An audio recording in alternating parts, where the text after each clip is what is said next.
All right, hello everyone. Got another physics problem for you.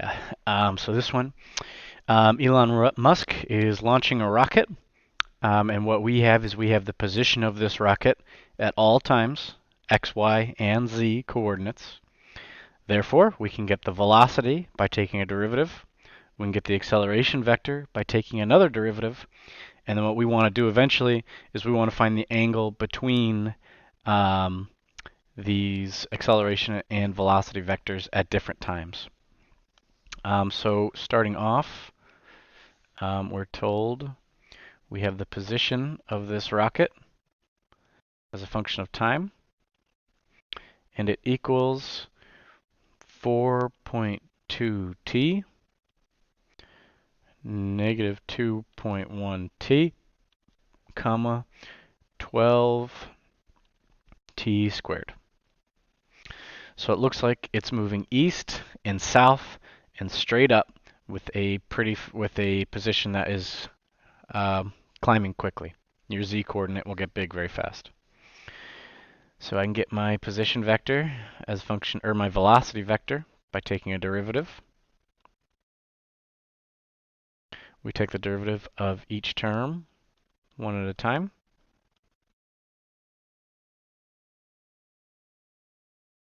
No problem. And we can get the acceleration vector as a function of time. It is the derivative of the velocity vector. It equals 0, 0, 24.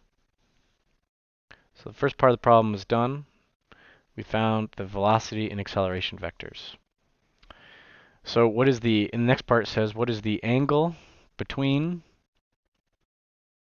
the acceleration and velocity vectors at launch, at time equals 0?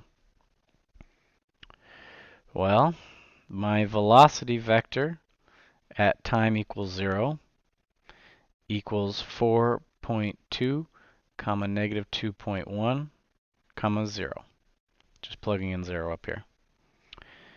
And the acceleration vector at 0 equals 0, 0, 24. So whenever you see this angle between two vectors, that's a red flag for the dot product. So I can take the dot product between these two vectors at this time, and it equals 0. 0 times 0 plus 0 times 0 plus 0 times 0. Now remember, the dot product is kind of a way of saying how parallel are two vectors. We also know this other formula, VA cosine of delta theta, where delta theta is the difference in angle between the acceleration and velocity vectors. So the only way this term can be 0 is if either the magnitude of the velocity or acceleration vectors are 0, but they're not. I can see them right here. So therefore, this delta theta must be equal to 90. It's the only way you can make this right side 0. So V at launch is perpendicular to A at launch. You could try and solve. You could take the arc cosine of 0, and you'll see the same thing. All right, and then the second part says that we want to find the difference in the angle between them at 1 second. So I might want to get the velocity at 1 second. It equals 4.2, negative 2.1, 24. The acceleration vector at 1 second is 0, 0, 24. Acceleration vector is constant, does not change with time. So then I can say acceleration dotted with velocity equals 24 squared. And now I can use this formula from up here to find this delta theta. So I'll need the magnitude of the velocity and acceleration vectors. So the magnitude of the acceleration vector at time 1 second equals 24, because it's just 24 down here, square root of 24 squared. And the velocity vector, the magnitude of the velocity vector at 1 second, equals the magnitude of this vector right here, which is 4.2 squared plus 2.1 squared plus 24 squared. That equals 24.5.